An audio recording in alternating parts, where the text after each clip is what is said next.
Olá, sejam bem-vindos a mais um vídeo do canal Histórias Reais de Pessoas Reais. No vídeo de hoje eu trarei o caso de Jenai Coleman. Era sexta-feira, 18 de julho de 2008, um pouco depois das 9 horas da noite, quando o barulho de um único tiro deixou as pessoas alarmadas próximo ao Gwinnett Place Mall em Duluth, Geórgia. Uma testemunha que estava na rodoviária do outro lado da rua correu até o local do tiro para ver o que estava acontecendo.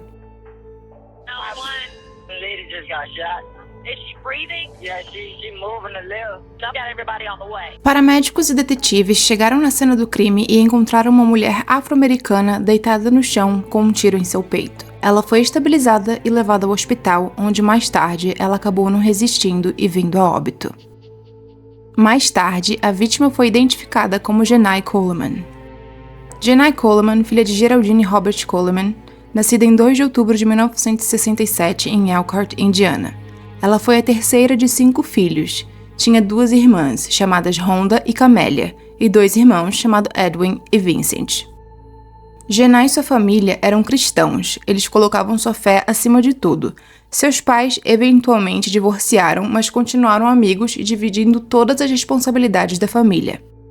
Além de ser uma cristã devota, Jenai também via importância em servir o seu país. E assim que completou 18 anos, ela se alistou ao serviço militar e serviu seu país com muito orgulho.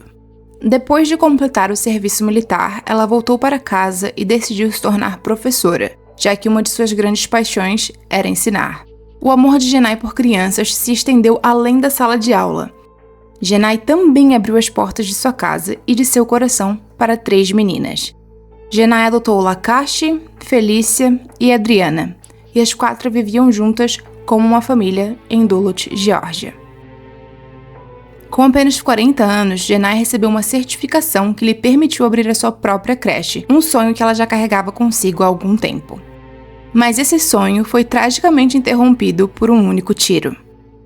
Testemunhas que estavam na rodoviária do outro lado da rua do Gwinnett Place Mall disseram ter visto um homem afro-americano arrancando uma mulher de um carro e a jogando no chão antes de sair em alta velocidade. Uma das testemunhas ligou para a polícia enquanto outros estavam tentando ajudar a mulher. Ela ainda estava respirando, mas não estava consciente. Paramédicos e detetives chegaram na cena do crime e imediatamente prestaram socorros e cercaram o local. Uma busca rápida foi feita na área. A vítima estava sem identificação e ninguém naquela área a conhecia. A vítima foi levada às pressas para o hospital, enquanto os investigadores permaneceram no local do crime, entrevistando algumas testemunhas. De um dos motoristas de ônibus, eles souberam que um homem afro-americano havia se aproximado da vítima, que já estava sentada em seu carro, um carro da cor dourada. O motorista disse que viu quando ele colocou sua mão na porta do motorista e se escorou no carro para falar com a mulher. Então, ele ouviu um tiro e assistiu enquanto o homem arrancava a vítima de seu carro e o roubava. Esse motorista também compartilhou um detalhe muito importante. Esse homem estava usando uma camiseta branca com mangas verdes. À frente da investigação estava o detetive Damian Cruz, do Departamento de Polícia de Gwinnett County. Enquanto ele andava pela cena do crime buscando alguma evidência do que havia acontecido, ele recebeu uma ligação do hospital avisando que a vítima havia ido a óbito durante a cirurgia. O crime agora era oficialmente considerado um homicídio, e a polícia sabia que tinha que trabalhar rápido se eles queriam ter qualquer chance de encontrar o assassino. Ao observar a área, detetive Cruz ficou surpreso com a audácia do atirador. There's a mall maybe 300 feet away from there. There's a convenience store across the street. We're talking at a bus station, not just a stop. Era uma área bastante movimentada, especialmente com uma rodoviária nas proximidades. Ele enviou sua equipe de detetives para interrogar os gerentes dos restaurantes ali de perto, para falar com os donos das lojas de conveniências e perguntar para todos os que estavam no local se eles notaram uma discussão entre um homem e uma mulher. Ele acreditava que o homicídio poderia ter ocorrido após um desentendimento dos dois. Todas as suas perguntas ficaram sem respostas, já que ninguém havia notado absolutamente nada. Mas, 6 horas mais tarde, uma das perguntas foi finalmente respondida. Enquanto ainda estavam na cena do crime, os detetives receberam um relatório da delegacia. Uma mulher chamada Camélia Coleman relatou o desaparecimento de sua irmã, Jenai Coleman. Ela relatou que sua irmã costumava esperar perto do Gwinnett Place Mall por sua filha mais velha que trabalhava ali por perto. Mas naquela noite, ela não apareceu. E até então, ninguém tinha nenhuma notícia dela. Ela deu uma descrição de Jenai e do carro que ela dirigia. Após ouvir as descrições, o detetive soube imediatamente que a vítima era Jenai. Ele sabia que tinha que conversar com a família, já que eles poderiam trazer respostas valiosas para o caso. O detetive Cruz visitou Camélia nas primeiras horas da manhã de 19 de julho de 2008. Quando o detetive explicou o que aconteceu com Jenai, Camélia ficou completamente abalada e incapaz de processar todo o acidente. Camélia disse aos detetives que Jenai não tinha inimigos ou desavenças com ninguém, o que acabou deixando a investigação ainda mais complicada. Já não havia o que procurar mais na cena do crime e o carro de Jenai ainda não havia sido encontrado. A equipe de investigação agora acredita que sua melhor esperança para solucionar esse caso seria encontrar o carro, que talvez tenha algumas evidências deixadas pelo assassino. O detetive Cruz já havia tentado rastrear a placa do carro de Jenai, mas não obteve resultados. Justo quando ele estava prestes a perder as esperanças, ele recebeu uma ótima notícia. O Dodge Stratus dourado de Jenai foi encontrado a 64 km do local do crime em 19 de julho de 2008. Um policial de plantão notou o carro estacionado em um centro comercial e viu um homem se afastando do carro falando alto ao celular. O policial disse ao homem que ele não podia estacionar naquele local. O homem então voltou apressadamente para o carro e partiu. Para o policial, a interação foi um tanto quanto estranha e ele decidiu jogar a placa do carro no sistema da polícia. O carro foi encontrado novamente a apenas 2 km de distância do local inicial. Uma verdadeira bagunça, como se tivesse sido abandonado às pressas. Agora, Cruz tinha esperanças de encontrar evidências que ajudassem a solucionar o caso dentro do carro de Jenai. O carro foi levado para testes no laboratório de criminalística e, com a ajuda da equipe forense, eles conseguiram encontrar evidências suficientes para ajudar a resolver o caso. Muitas impressões digitais foram encontradas na porta do motorista. A sorte parecia estar ao lado da equipe de investigação. E adivinhem, um filtro de cigarro também foi descoberto dentro do carro, sob o banco do motorista. Ao entrevistar a família de Jenai, os detetives descobriram que ela nunca fumava e nem permitia que alguém fumasse em seu carro, então eles sabiam que o filtro de cigarro pertencia ao assassino. Para a surpresa da polícia, havia mais DNA que o suficiente para começar os testes, mas a investigação estava prestes a enfrentar um contratempo com o perfil de DNA. Após a análise do perfil no Sistema Nacional de Banco de Dados de DNA combinado, eles não obtiveram nenhuma correspondência inicial. As impressões digitais foram usadas e comparadas no banco de dados, mas mais uma vez não houve pistas positivas sobre a identidade das impressões digitais. Os investigadores não estavam prontos para desistir. Eles tinham mais uma abordagem a explorar. O detetive Cruz conseguiu obter imagens das câmeras de segurança das lojas localizadas perto da cena do crime e da área onde o carro foi eventualmente encontrado. As imagens das câmeras estavam prestes a revelar uma prova inesperada. Eles tinham imagens do assassino. As imagens das câmeras de segurança de uma loja de conveniência perto de onde Jenai estava estacionada revelaram um homem vestindo uma camiseta branca com mangas verdes, calças caqui e carregando uma bolsa preta. Esta era a mesma camisa que o motorista de ônibus descreveu como sendo usada pelo atirador naquela noite. O vídeo mostrou o homem entrando na loja 2 horas antes do tiroteio. Ele foi visto comprando 2 latas de cerveja, mas o que realmente chamou a atenção dos policiais foi que ele também comprou um maço de cigarro da mesma marca do cigarro que foi encontrado no veículo de Jenai. Ele também foi flagrado pelas câmeras na mesma área onde o carro de Jenai foi abandonado. Para os detetives, essa era a prova definitiva. Agora, eles tinham imagens reais do homem que havia puxado o gatilho e matado Jenai sem remorso. Usando essas imagens, os investigadores recorreram à mídia e ao público para ajudar a identificar o homem das imagens. Um especialista divulgou a notícia em toda a área da Geórgia, mas os resultados não foram os esperados pelos investigadores. Ninguém se apresentou com informações sobre o homem nas imagens. Pela primeira vez, os investigadores tinham tudo o que precisavam: impressões digitais, evidências de DNA, testemunhas oculares e imagens reais do homem que acreditavam ser responsável pelo assassinato de Jenai. Sem um nome ou novas pistas, o homem nas imagens havia se tornado um fantasma. O caso parecia que ia permanecer sem solução, mas o detetive Cruz estava determinado a resolvê-lo. Pouco mais de 1 ano após o assassinato de Jenai, o sistema policial de onde os DNAs eram armazenados finalmente retornou com uma correspondência positiva. Era um resultado bem-vindo, apesar do tempo que já havia levado. O DNA pertencia a um homem chamado Donald Eugene Smith, um homem de 51 anos com extenso histórico criminal. Seu histórico mostrava um passado criminal violento, com condenações por roubo a banco e roubo armado nos anos 90. Sua prisão mais recente havia sido em 2000 e estava relacionada a drogas. Os investigadores perceberam que era certamente possível que ele fosse responsável pelo roubo do carro e pelo assassinato. Ao ver sua foto, a polícia percebeu sim que havia uma semelhança gritante entre o homem das imagens da câmera de segurança e Donald.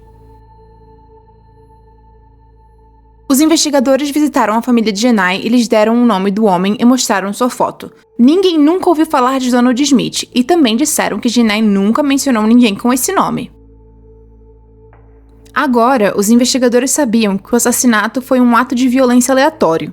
Uma investigação mais aprofundada dos arquivos de Donald revelou um número de celular. Os investigadores se voltaram para a empresa de telefonia celular e conseguiram obter os registros de celular desse número.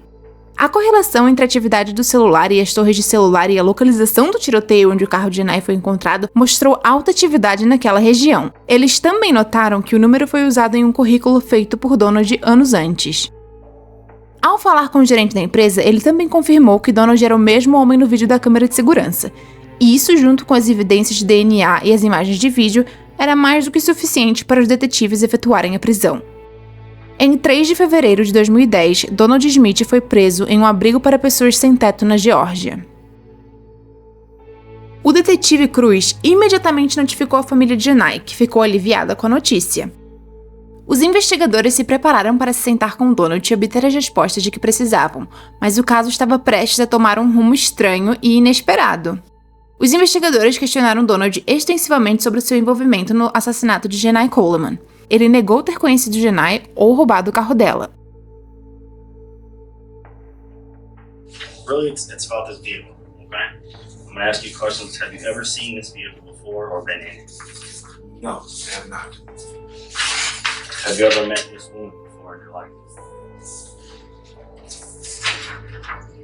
Go ahead.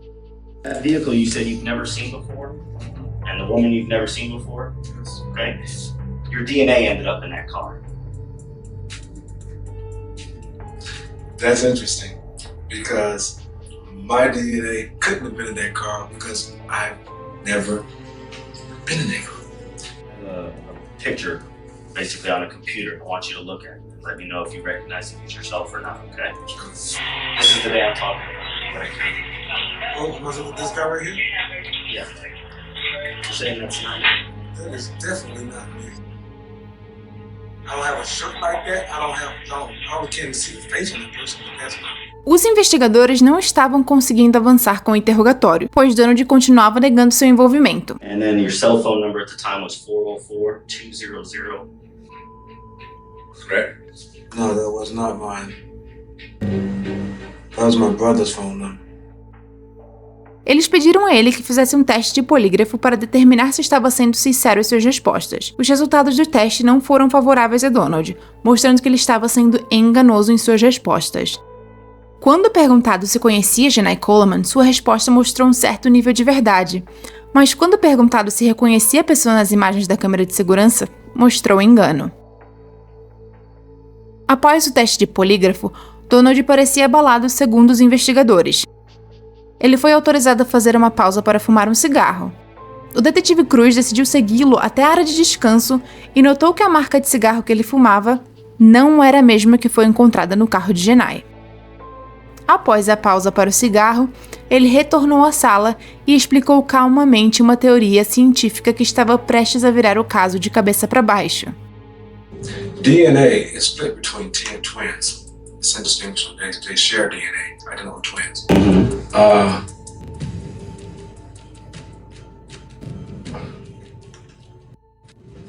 I've never been in that car.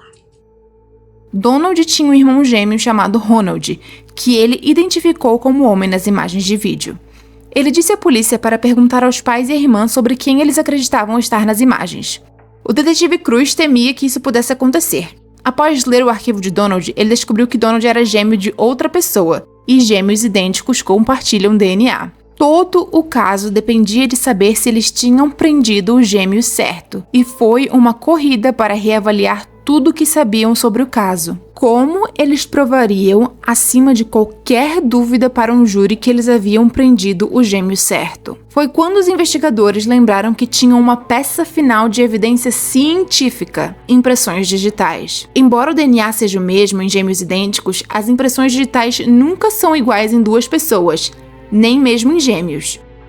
Os investigadores tentaram entrar em contato com Ronald Smith, mas inicialmente ele se recusou a ir voluntariamente até a delegacia para ser interrogado.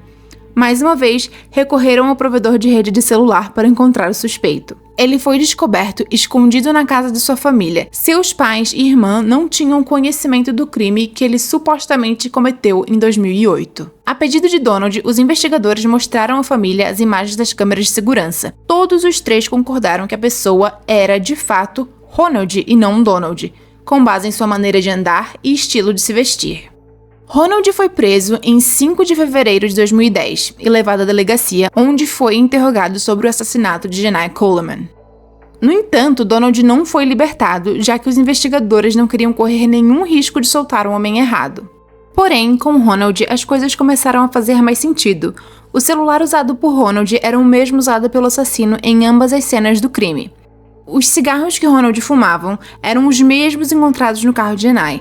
E, finalmente, as impressões digitais encontradas no carro correspondiam perfeitamente com a impressão digital de Ronald Smith.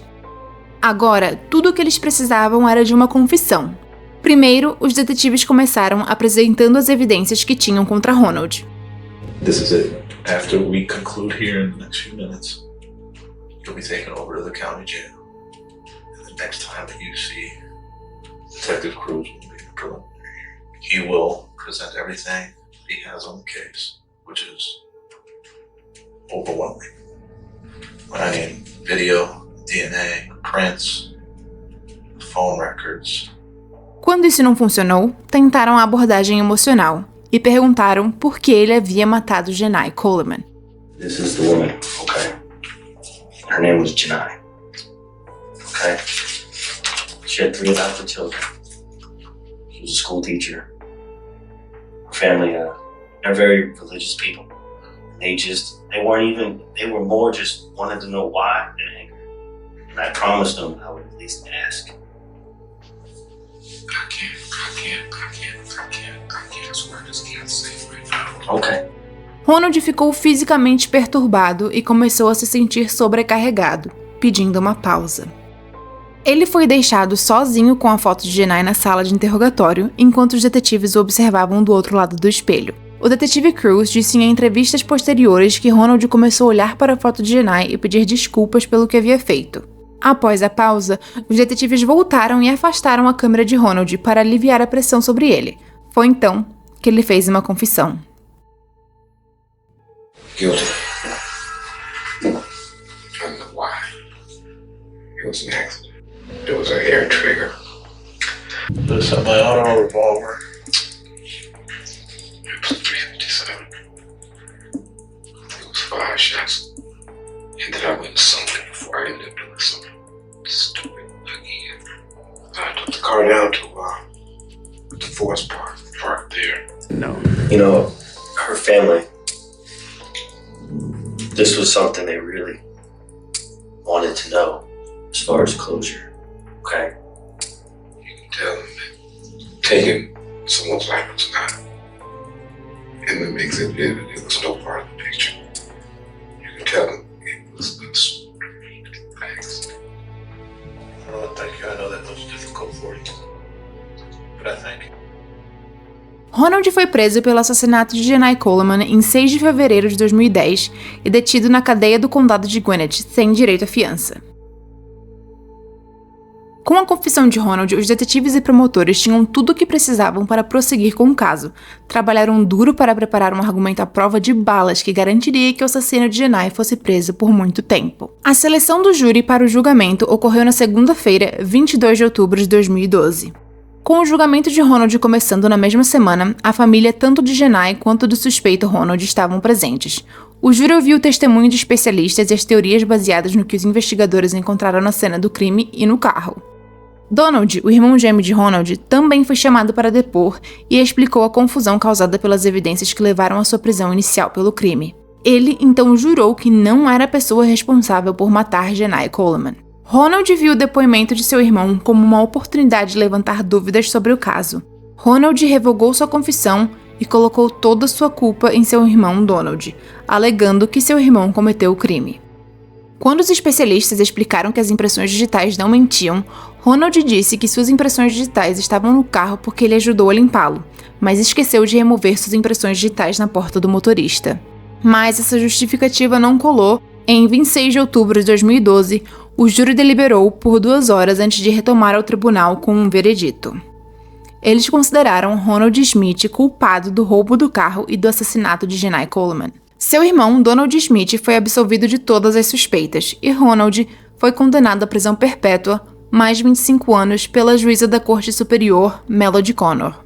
Até o dia de hoje, ele permanece detido na prisão de Wheeler, em Alamo, na Geórgia. Após o julgamento, a família de Jenai conseguiu encontrar algum conforto após a sua trágica morte pelas mãos de Ronald Smith. A família de Jenai decidiu homenageá-la realizando seu sonho de vida. Em 13 de julho de 2015, a Academia de Excelência Jenai Coleman abriu suas portas para mais de 100 crianças em Elkhart, Indiana, apenas alguns dias antes do 7º aniversário de sua morte. Bom, esse foi o vídeo de hoje. Se você gostou, deixe seu like e se inscreva para ser notificado sempre que eu postar mais histórias reais de pessoas reais.